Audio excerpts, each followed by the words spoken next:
My name is Michael Roy Turney, the husband of Barbara Lee Turney, the father of Sarah Elizabeth Turney and Alyssa Marie Turney, and the subject of a ongoing soap opera that somehow was able, through media influence, ABC, NBC, Peacock, and TikTok communist media, turn into a criminal case to where I literally had to fight for my life. Now, I've always said, or at least consistently said, that our judicial system is politically compromised. And when I first met a gentleman named Jamie Jackson, we clashed over that. Again, there was actually three public defenders eventually involved in this. The first two were at my initial hearing. It would be Jamie Jackson and Ashley Odo. Now, Ashley had a lot of passion in reference to this case, and I do believe her objective was to get this thing taken care of in the beginning, which her objective was a motion to send it back to the grand jury, which was the right way to do it, to keep me from suffering for 3 years and being punished before due process, which is the way our system currently sits now, to where any police officer anytime can lie without accountability, under oath or otherwise, and you can be sent into the judicial system. Your only barrier between that and the grand jury is a Maricopa County attorney. Now, from 2017 to 2020, there was Bill Montgomery, who is now on the Arizona Supreme Court, and I believe a good choice. He rejected Anderson and Summershoe's report, mainly Anderson, for 3 years, until a political person, either looking for votes or feminist radicalism or otherwise, decided that all she needed was a 300,000 signature petition and gossip on TikTok, communist media, from my daughter, Sarah Elizabeth Turney. And that initiated going to a grand jury. Now, for those of us who've lived here a long time, and I was born here in Arizona, we realize and know that if you get a bad Phoenix cop, you're in trouble, serious trouble, to where your freedom and or possibly your life could be taken. Seems a little melodramatic, but it's true. And the problem of it is, throughout the practices and customs or patterns of the Phoenix PD, is to cover this up whenever that one of their officers does bad, as though they were some kind of a gang versus a police department.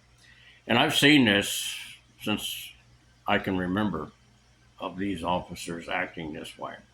Again, it takes away from the many, many good officers there are. But regardless, if we can never hold accountable the people who do these things, which are rare compared to the good deeds done by the good officers. But in my case, whenever I first met Jamie Jackson, who was my public defender, we clashed because Jamie has a very strong belief in the system and says it does work. My negativity didn't believe that it would. And until the day that Sam Myers acquitted this case, even then, like the rest of the world, at least my world, the news media was shocked, including Court TV, NBC, ABC. They were just completely startled, and very few people, except those dead fast people who believe in the system, understood what had actually occurred, that the system this time did work. Instead of letting media convict people, this particular judge, despite of all the pressure, the same that was given to Bill Montgomery when he was rejected this for 3 years. But Alistair Adele, who has shown through whatever public career she had before she died, that she was not only incompetent, but incapable of handling this case or any other case. So, with a few manipulations of handwriting and stuff, and Anderson changing it from a second degree submission to a first degree to ensure that it went across Alistair Adele's desk. And all of these little manipulations is what brought this about, to give William Anderson an opportunity to lie before the grand jury. But the shame comes when Vince Imbardino protected him lying through this, and they misled and in several points lied to the grand jury. And those mainly being the $1,870 or whatever it was that Alyssa couldn't take because I had to be present with an ID before she could withdraw it. And Alyssa, being ADD, is diagnosed by her doctor, a pediatrician named Dr. K, and prescribed Ritalin, as well as her IEP, Individual Education Program, documents, all of which I personally handed to William Anderson, who was criticizing, mocking Alyssa in reference to her condition, because Anderson, from day one of this, the first time I encountered, was very hostile, and was obviously, to me, one of the more aggressive people. It didn't make any difference what I said. He was going to go ahead and pursue with this. And if it took lying on reports and otherwise, that's what he intended on doing, and he did that. Now, with a combination of a bad cop like Summershoe, the two together basically lied just about everything. So, but for a moment, I'd like to take and thank now Justice Bill Montgomery for his loyalty to the Constitution and to what's right and what's wrong. Sam Myers, a Superior Court Judge in Maricopa County, Jamie Jackson, Olivia Hicks, and Ashley Otto, who I believe set the foundation and the direction this particular case needed to go. Now, a series of incidents involved where Ashley Otto's motion to send it back to grand jury was denied by a very weak judge who shouldn't really be on the bench, because she's more concerned with herself, her appearance, what she's going to look like if she makes a decision, as she stated in open court whenever she denied this motion, and several others, that she was afraid it would come back to her. This kind of a person was obviously being pressured and made her decisions based on this feminist type of activity, that a daughter surely wouldn't go after her father unless he'd done something wrong and with secrets. And even though when all the smoke cleared and all the gossip and tripe stuff, when it was basically asked, Sarah Turney, what did you see and what did you hear? She said nothing. Therefore, all that she was doing was based on what she had heard, which again, hateful superstitions, rumors, and innuendos, lies, based on the simple fact all stepfathers always molest and or murder their stepdaughters. A very disgusting thought, but it takes you back to the justice that was rendered in 1692, Salem, Massachusetts, when three little teenagers, for entertainment purposes or otherwise, and no one will ever know, decided that they were going to take the odd, the strange, the different kind of people in their village and declared them to be witches, which was enough for that judicial system at the time to convict these people and have them hanged to death. So, does it circle back around from time to time? Does it stick up its ugly head about justice based on hateful superstitions, rumors, innuendos, and lies? All you have to do is look at the reasons why Alistair Adele decided to let this go to a grand jury. It was simply nothing more than, as I said, a petition and rumors, innuendos, and lies on TikTok, which, in my personal opinion, TikTok should be removed. It's nothing more than another implant to get media information out to the American people through the Chinese. The bad part of China, anyway, because there's a good part as well, but the communist one is definitely not our friends. So, as I pay tribute and I think back of how Jamie Jackson and I clashed. I want to admit, without a doubt, that I was wrong. Jamie was right.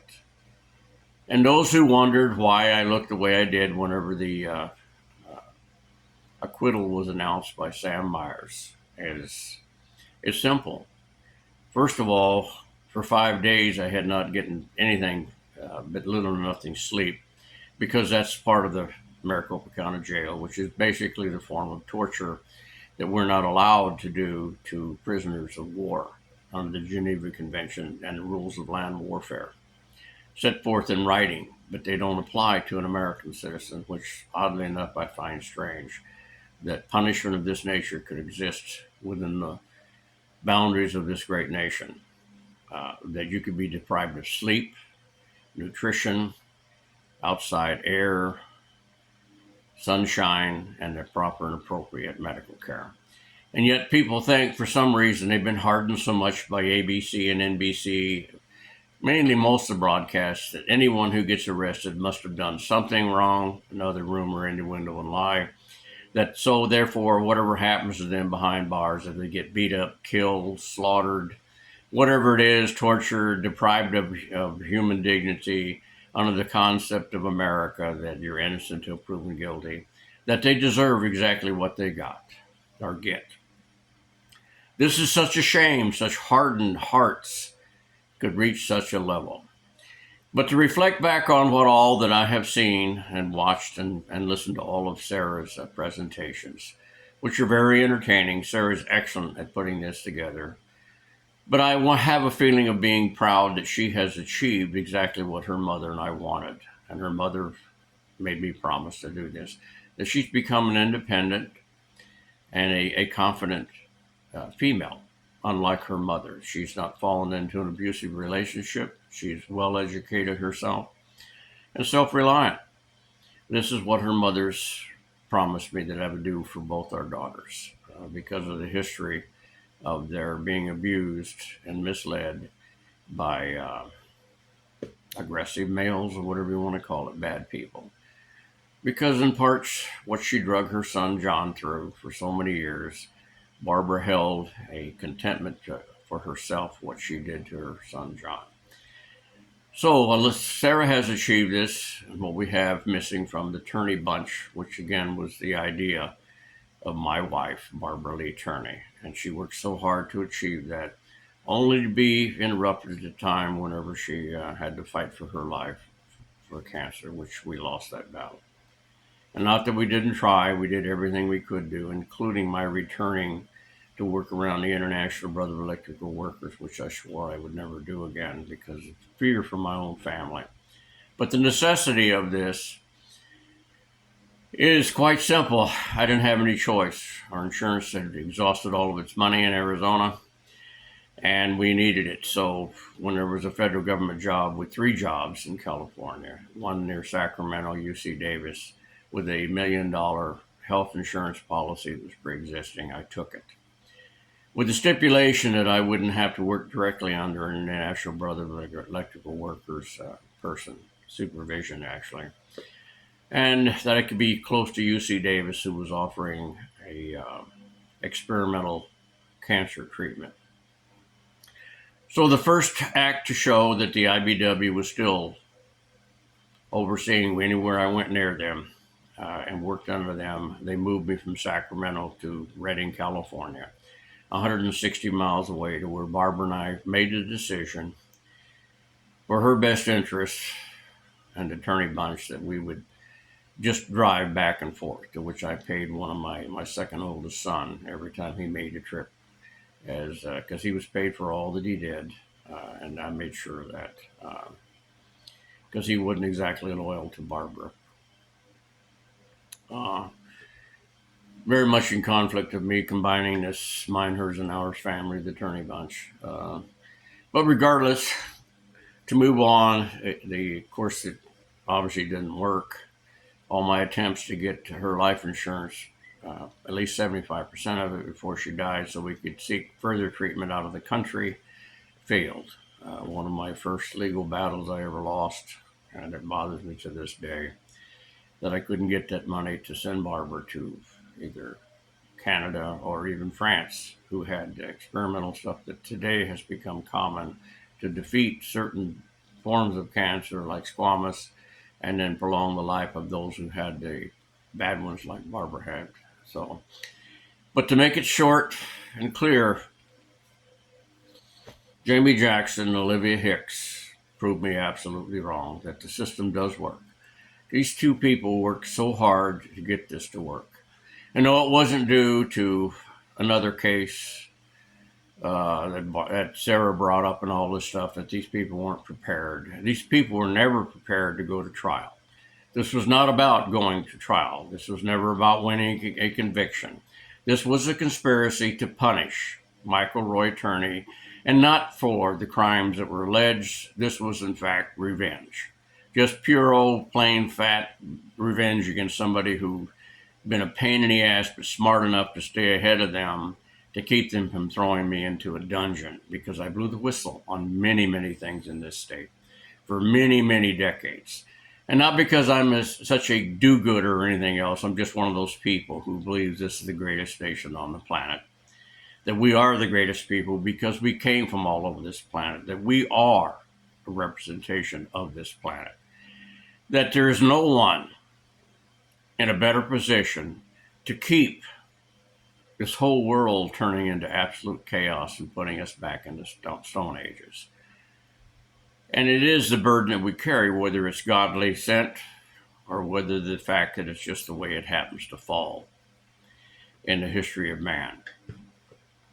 But the belief in the Constitution and my obsession for patriotism and that nature is the very reason why February the 5th, 1993, my whole world collapsed around me. And I never realized that it meant so much to me that I would allow it to somehow destroy me mentally, change the chemistry in my brain, as they tell me. I just never realized that after all that I have seen, that this would be the event that would do it. It was a long 11 months and 5 or 6 days before I got my probationary period ended, that they decided to do this thing to me 3 weeks before Barbara died, even though I got a high performance review and promotion, showing clear the political ambitions of this. Then they did it again in 1995. So my mind, and anybody who is objective of this, didn't have prejudice, would actually say it kind of looks like there's a pattern or practice here, that they didn't want this guy on their jobs. And the last one leaving me with a severe leg injury. So, but many thanks to them. I guess I really do have gone through, because I took it personal when there was personal attacks coming against the Turney bunch, which was Barbara's dream, even from Sarah. It's sad to see that her hatred would be that vicious. But as a parent, Barbara and I really know, even though she's passed on to a non-physical world, that Sarah's hatred is towards Barbara and myself. And this would be due to the fact that she's been abandoned, and that's true. Barbara abandoned her when she died, and before Sarah even realized or has a memory of her mother, other than the videos that she holds hostage and refuses to even share them with the rest of her siblings, or even return the one that she used to get me to do the Peacock Family Secrets, which is nothing more than a soap opera. It's just a shame that ABC and NBC have turned into their primary income for their shows as soap operas, based on rumors, innuendos, and lies and hateful superstitions, to where they can create a villain when one doesn't exist, where they can influence people like Alistair Dell to use the judicial system to punish someone who didn't do the crime. So whether you want to believe any of this or the rest of the story, as I watched all of this, I can't help but think how little even Sarah and none of her friends really knew Alyssa, not the way they're talking. And they certainly were not the closest as they keep saying, with Charity Robinson and her false stories, Katie, who hasn't been as bold and aggressive, because Charity's a very bold and aggressive person, very A-type, and she kind of leads it to believe that Alyssa put her on that trail, but it's absolutely not true. It's just the opposite. Charity used Alyssa as a toy, as another little girl in our neighborhood named Jennifer did, who was several years older than Alyssa, until Alyssa finally caught on. And then I saw an exhibition of just how strong Alyssa really is, as she flopped this much larger and older person around like a rag doll until I went over and rescued the girl, to where she was in such shock she couldn't even find her way home, because she couldn't believe Alyssa could be that strong as well as that violent. And they calmed Alyssa down, that she just had realized that she was being abused by this person. And as I tried to teach Alyssa how bad Charity was, that she was undermining the objectives of her mother and I, to make her an independent, self-reliant woman, before she picked the man that she wanted to have a baby with, which was really Alyssa's primary goal, was to have her own baby. She's been that way since Sarah was born. To watch this person try and undermine it, and me, I tried everything, including a fake contract that she now mocks and say, this guy's nuts. Well, I was hoping her parents would think I was nuts and keep her away from me. But the way they run her home, which was wide open, let the kid run the street any hours they wanted to go, the kid would make the right decisions and work it out. I never believed that way. No, I wasn't an authoritarian, but I was a strict parent. There's no question in that. I thought that was the best way and the safest way for Alyssa Marie Turney, because she was naive and credulous and so easily influenced. But regardless, when it all comes down with all these stories she's talking about, the desert incident and stuff, there was an incident, but it had nothing to do with the desert. I don't know how that one came about. Well, what I do know is that Charity was coaching Alyssa on how to create, first, try and get emancipation so she could get out of the house and she could return to Charity with her lesbian behavior and experimentation, or whatever you want to call it, and then to turn and create a sexual event that somehow is going to get her out. And like Teresa Ortberg, Charity being, relatively unaware of how the Arizona Child Protective Services work, which means that more than likely she would have been banned from seeing Alyssa anyway, as Sarah and Alyssa went into foster care and separate homes, because that's just the way that the Arizona Child Protective Services work.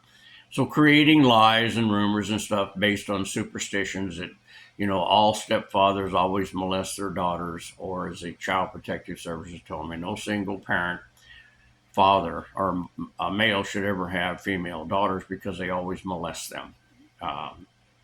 One of the sickest things I've ever heard, as well as to feel the chill go down my spine when she said, well, we didn't find anything this time, but we will the next time. Thinking of what people must have thought when Hitler went around with the Gestapo and searching people's houses, using their children to get entrance into their homes, which the history of the sacred status of our homes is not new to America, but we put ours in writing, basically, with the Constitution and the Bill of Rights.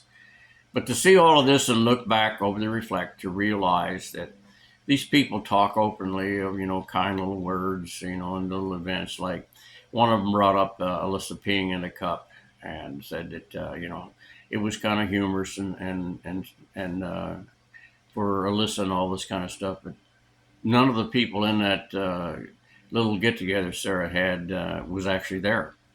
They heard this themselves. The people that created it was Jennifer, and the people of the little girl that Alyssa was instructed to give to. Her mother was a secretary for a Superior Court judge. And the fact that Child Protective Service, along with the Phoenix PD, showed up. And though I got a good officer that time, who in a sense tried to keep them smiling at what Alyssa did, but we all knew the danger of what she did, having to do with the fact that urine, as well as feces of human beings, is a biohazard. Could carry many diseases and what have you. But the difficulty of trying to explain that to Alyssa, I am not really certain whether she fully understands the ramifications of what she did or was allowed to be talked into. But thank God it would have been eventually one of the last little adventures that she was talked into by this girl named Jennifer. who came from a family of highly educated psychiatric people, forensic type nutcases. So, regardless, as I listened to them and realized that what they were saying was their depiction of what Alyssa was like, and they were all wrong. Alyssa was exactly like what her teachers, her primary teachers, wrote on the report cards. The same report cards that William Anderson and or Summershoe destroyed, which clearly said that Alyssa was a sweetheart. That was mentioned a number of times on her report cards. And the fact that, but she couldn't keep up with her fellow students. She couldn't digest and repeat back the information, formal education we're trying to get, which would have added to the fact that Alyssa did have ADD, attention deficit disorder. And though that's a broad diagnosis, it just means that the child needs special care. And we used to call those special education classes, mostly filled with people who didn't speak English very well, or some of the other people who were struggling, even after hundreds of years, to try and understand a lot of the language, which is, our language is pretty well complex because of all the various words that we use that have similar meanings, or at least they look similar in structure, but they have different meanings. So that was all outlawed because of some reason it was prejudice, because of the certain groups who wound up in that were unprotected under equal rights of nationality or race. So then we moved on to where we finally decided that we can't just kick out all these children who have a problem with formal education, such as Alyssa. And so we set up special classes, but you had to qualify.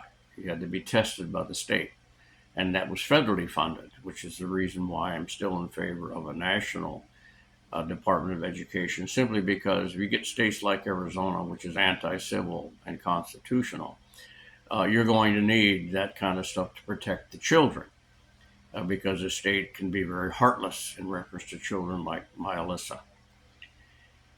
So if I've tried to explain this, and as I ramble on through this, it's been a year of me watching and listening to people who proclaim that they just knew Alyssa, especially Charity Robinson, one of the worst nightmares that any decent parent would run into with a child who believes that they know better than the parent does what's in the best interest of their child. And charity is nothing but just selfishness, entertainment, getting money from Alyssa. Alyssa's so funny, as Katie and them said. It wasn't funny whenever Katie taught her how to take her backpack and go in and to commit actually a burglary in stores stealing cosmetics. Alyssa understanding, as I took her through the steps as we returned that property, that there is some things that you need to really avoid that people are trying to tell you to do. But Alyssa was so adventurous and so open-minded, and every day was a great day for Alyssa. I never saw Alyssa get up. Although you saw a video of her sitting there, "Dad, leave me alone." That has to do with Alyssa taking some drugs. And we spent most of the night walking, giving her cold showers in her clothes, folks, in order to keep her awake, to make sure that she didn't overdose or whatever it was. And my fear and concerns of whether I made the right decision not to go to the emergency room, because if I did, then in comes Child Protective Services, in comes the Phoenix PD, and if I get a bad Phoenix cop, I'm going to wind up having Sarah and Alyssa taken into custody by the Arizona Child Protective Services, which they did twice before, based on the fact of what the city of Phoenix bad cop decided he was going to use that to punish the vigilante Michael Roy Turney, which they call me that in a block watch. All of these tape recordings and events I tell you about, they're all well recorded, all documented, all in a special box that was labeled the Phoenix PD that I kept over 45 years of encountering bad Phoenix cops. And then with the history of them and the practice and pattern of them, those officers being allowed to continue to contaminate the good officers, and to get them to believe that what they were doing was constitutional, as well as the fact that they were supposed to challenge and get around the United States Constitution, as this case clearly showed, when Anderson went to ABC, they went to NBC, they went all these means, went to Sarah, Coach Sarah, going around me to get Sarah to invite them into the home, even though I had it actually invoked my right to the Fourth Amendment that you want to search this house that Alyssa never lived in, you're going to need a search warrant. So anyway, there's so many details and things that I forget. I should probably try to remember, but to think that I was so wrong that the system could never, ever, ever work, which was part of the reason I looked shocked whenever and looked like I was like a zombie, to where I realized that all these great people involved in it, the characters all the way from Sam Myers, Jamie Jackson, Libby Hicks, even Ashley Odo, all of these people that contributed to setting an innocent person free, because our system is like a machine. It doesn't see the humanities involved in stuff. It doesn't see that deprivation of sleep and exercise and proper diet and medical care, sunshine, all these things are inherently important to the survival of a human being. The supplements for vitamin D does not take away the need for sunshine. So as I reflect and look back on this thing and see, this last episode, I think it was 29 or whatever it was, whenever they're reflecting of what they knew about Alyssa, and I realized as they brought up these incidents that as my memory flashes back to them, that they're not even close to accurate. None of them are. Of course, Sarah doesn't know because she really didn't remember it.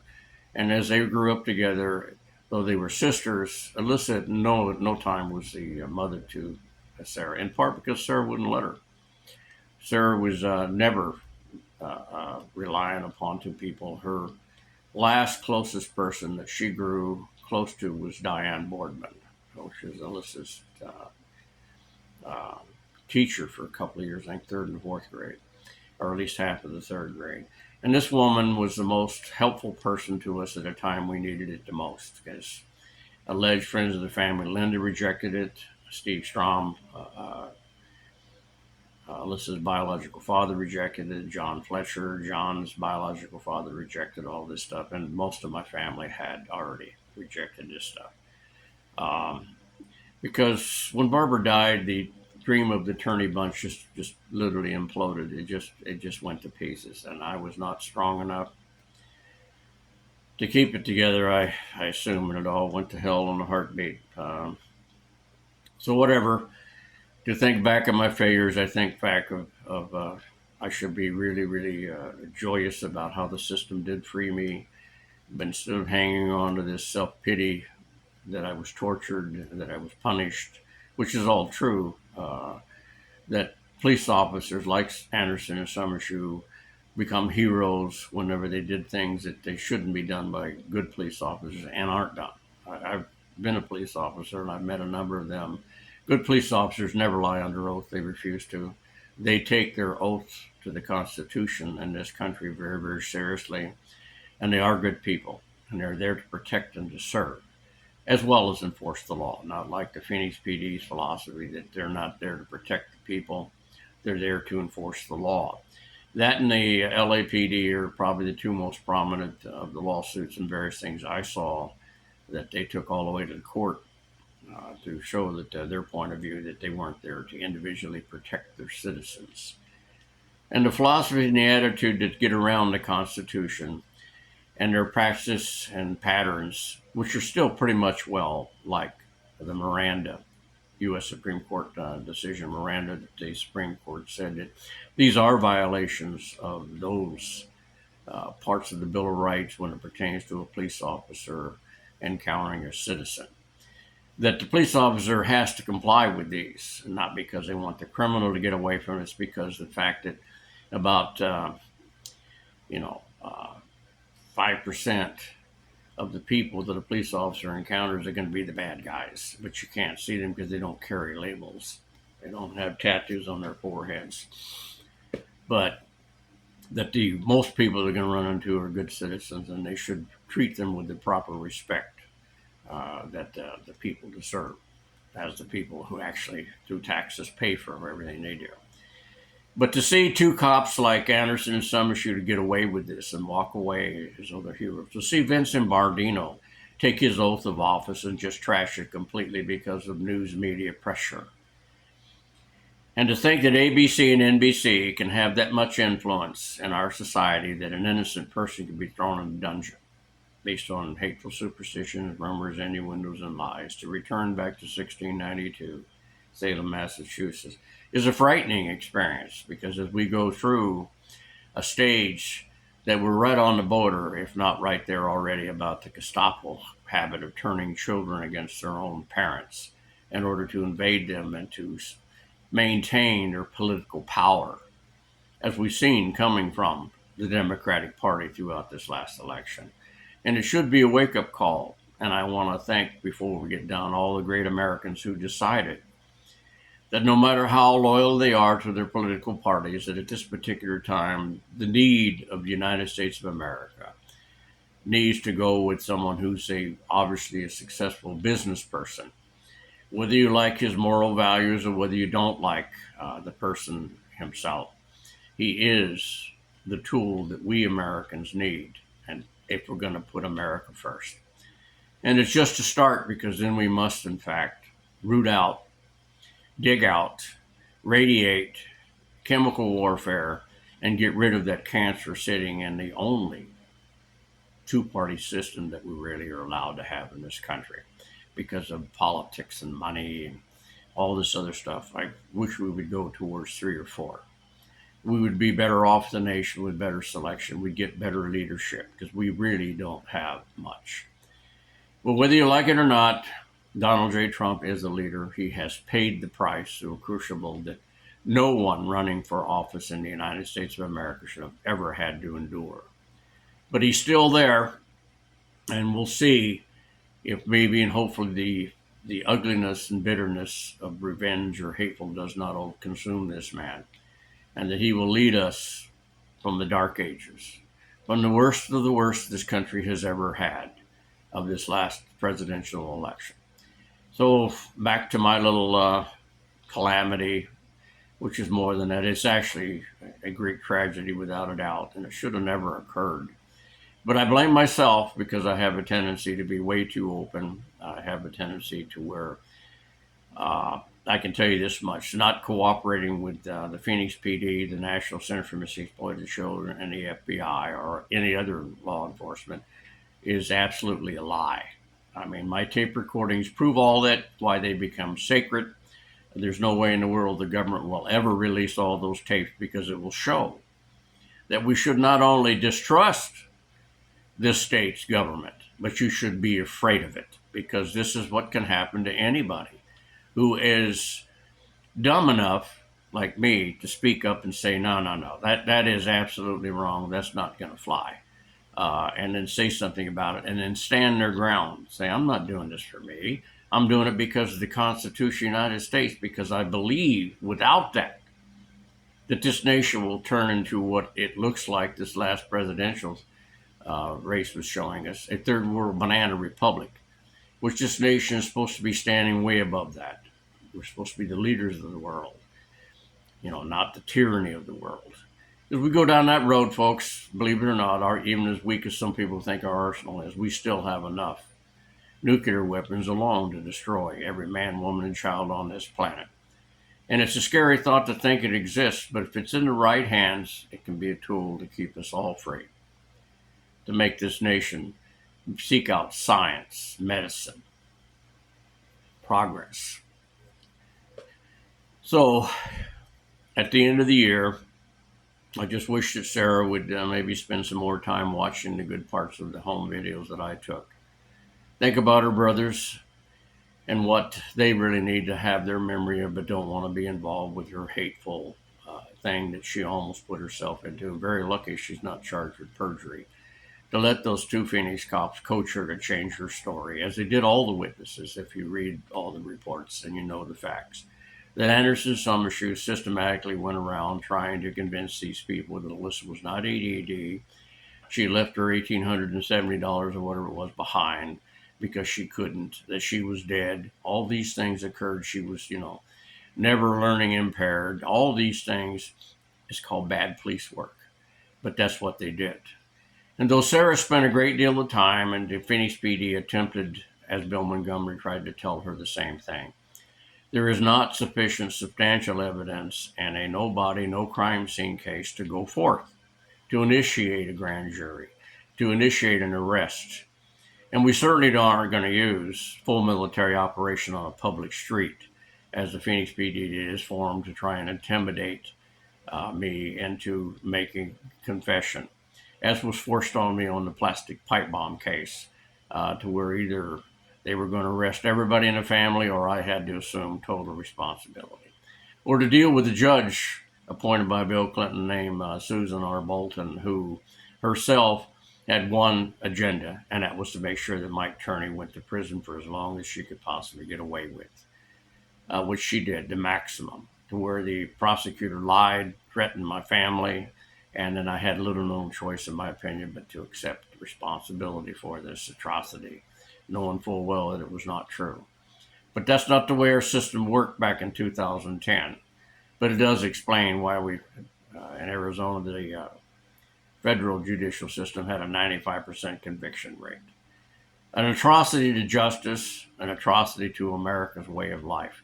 But we slowly watch it decay into what we see today, and we have got to, and I mean we, the only people that come forth to save this nation is us. And that's the greatness of this nation, is the American people. So good luck to you. I don't know where these videos really go. I even question why even make them, but it's just, I don't know. For some reason, I hope that something positive always comes out of whatever is negative, because I think it can if we really work hard enough and use the heritage of this great nation's people. But that is the greatness of this nation. Good luck to you. Hope next year brings about the facts and the truth and justice.